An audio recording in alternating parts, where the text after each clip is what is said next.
Hi, today I want to show you the progress of a new game idea I am building with three AI coding agents, GPT Codex, Gemini, and Claude Opus.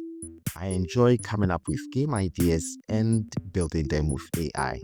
This has become one of my favorite hobbies because I want to turn these ideas into games I can actually enjoy playing. And plus, I get to learn more about coding with AI agents while having fun. This game, for now, is called Neon Eclipse Ghost Protocol. That's only a temporary name. I use a simple phase approach to build the game. In phase 1, I gave each coding agent the full game specification and asked it to build the entire game. In phase 2, I revised the game with an enhancement specification and solved new problems that came up in each agent's version. In phase 3, I asked the agents to come up with new features of the game beyond the requirements to make it more fun to play. In phase 4, I asked for graphics and visual improvements. And finally, in phase 5, I asked them to improve the sound and background music. Alright, let's begin with Codex version and explain the basic game rules. The main objective is to guide your player through a dark neon maze, collect the large dots called data shards, and avoid the AI security drones or bots. You win once you've collected every data shard. This version is more challenging than the classic Pac-Man game because the maze is dark. Only a glowing fog lights the area around the player. That limited vision makes it harder to plan your moves. There are also special much larger dots called data vaults. When you collect one, you enter overclock mode. Your speed increases, the drone becomes frightened and run away, and you can catch them for extra points. During overclock mode, the fog lights grow wider, letting you see more of the maze. Every few seconds, the entire map flashes briefly for less than a second. When overclock ends, the fog shrinks back, your speed returns to normal, and the enemies chase you again. If a drone catches you, you lose a life. Now, the first game specification did not include lives for the player. That meant if an enemy caught you, the game ended right away, and a new maze was procedurally generated. I changed that behavior in the enhanced game specification during phase 2. I asked for 3 lives per game, and I added an option that allows you to replay the same maze or let the game generate a new one procedurally. This Codex version is tough to finish. I realize it's mainly because there are more shards to collect. The maze has several dead ends, and the darkness makes it harder to plan well. Now let's look at some extra features of the game. The game includes a hit meter. It rises each time you collect a shard, and it's slowly decays when you stop collecting. You will also notice certain wall tiles that switch colors. These are gates. When they are red, they are blocked, and when they turn cyan, you can pass through. All the gates open and close at the same time, and as the heat level rises, they switch faster. Now again, as the heat increases, the fog light around the player also grows wider, letting you see more of the maze. This feature was added as an enhancement in phase 2 as a way to reward players for collecting shards quickly. Now let's talk about some unique features that Codex added beyond the initial specification in phase 1 and additional creative features introduced in phase 3. In phase 1, I asked the agents to include creative features beyond the basic requirements. Codex added a bonus system for collecting shards quickly. I only noticed this later when I checked the README file it produced.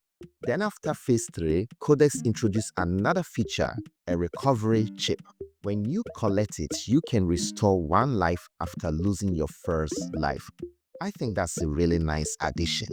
Now, I have come up with a lot of ideas for enhancing this game, and I've noted all of them down. One of these is different difficulty levels. I feel the level I'm playing currently should be medium.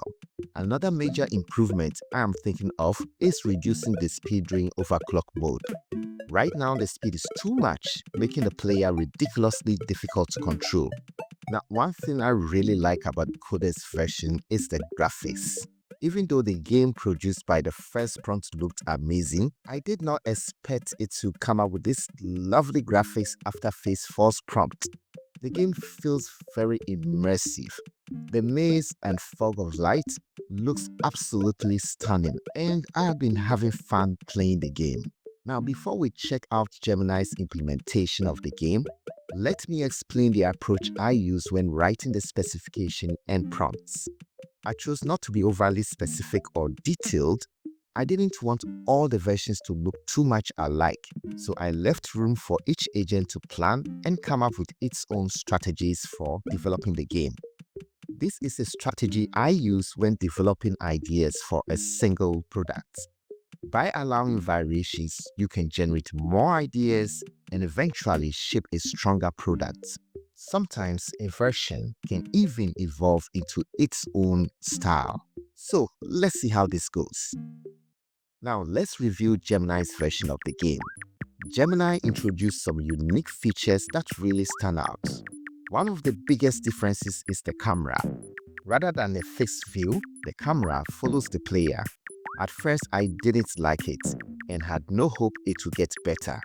But after fixing a poorly implemented player movements and adding the changes and enhancements from the later phases, it suddenly developed into a unique style of its own that truly is fun to play. Another highlight is the animation. The player rotates smoothly instead of snapping instantly into a new direction, and the timing feels perfect. And finally, one of my favorite touches, the beautiful synthesized music. It adds a polished atmosphere to the whole experience. I am so biased to games that have good background music. Overall, it feels much easier to play Gemini's version compared to Codex. One reason is that Gemini produces fewer shards, which makes the game less challenging. The enemy bots also don't feel as tough as Codex. That said, it has a very different unique style. It's been giving me wonderful ideas, and I feel it could evolve into a different game of its own. I'm actually quite happy about that. Anyway, I just collected a data vault. You can see the players speeding up, the fog light expanding, and every so often the entire maze is flashing briefly. The enemies turn blue, which means I can catch them for points. Like Codex, Gemini didn't add anything very significant beyond the basic rules in the first phase. According to its README file, it included a pulse visual effect on shard collection to enhance the synthwave aesthetic. Honestly, that wasn't very impactful for me. But in phase 3, Gemini introduced a really interesting feature called data mines. These are triangular items you can collect and place as traps. If a bot passes over one, it gets stunned. You can carry up to 3 at a time. I think this was a fantastic addition, and it gave me another cool idea for how the game could evolve. So, this wraps up Gemini's version. Let me share a bit about my experience working with it. Unlike Codex, Gemini's first attempt in phase 1 didn't produce continuous motion for the player. You have to hold down a key to keep moving.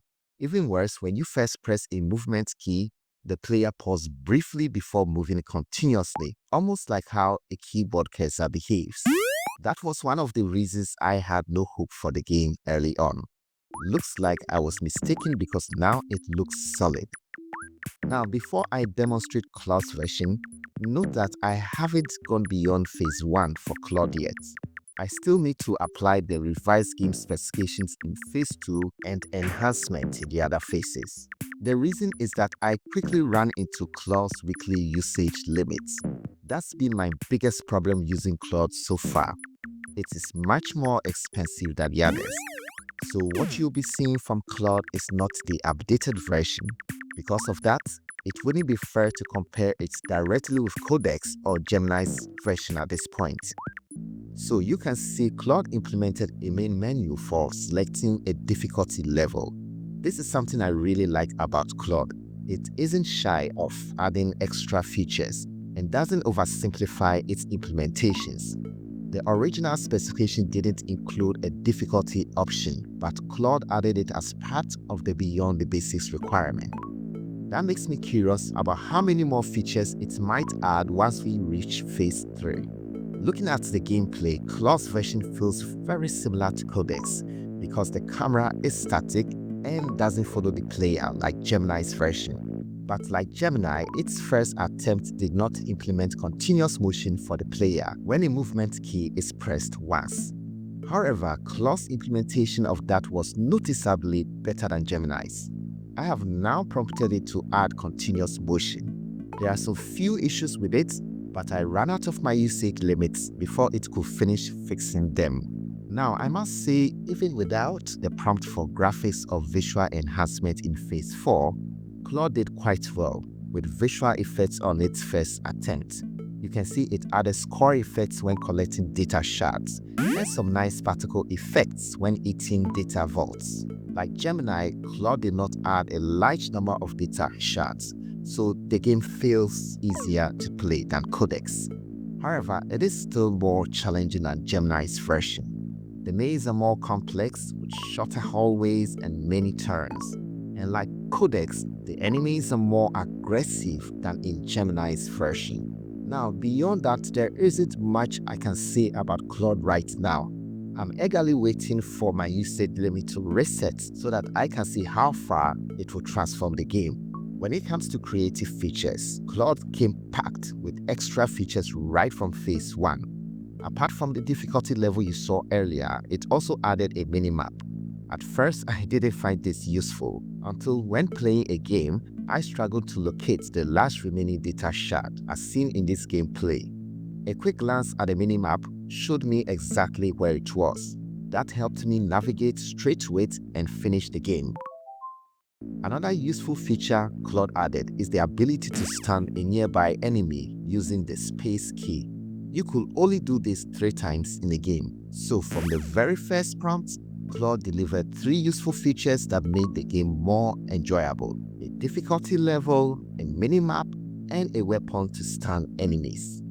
That is a strong start, and it makes me curious about how far it will go in later phases. Alright, so like I said, I'm not yet done, and really Claude is way behind the others. So next, I'll be working on Claude's version to bring it up to speed. But let me know what you guys think, alright? Let me know which of these 3 games you liked the most. Also, if you have any idea you think I can add to make the game much fun, please let me know. And subscribe to my channel to support me to make more videos. Apart from coding agent, I use AI for a wide variety of things including writing, making music, making videos, and others. So if you want me to go beyond just coding agents, let me know. Thank you very much for watching, and I'll see you later.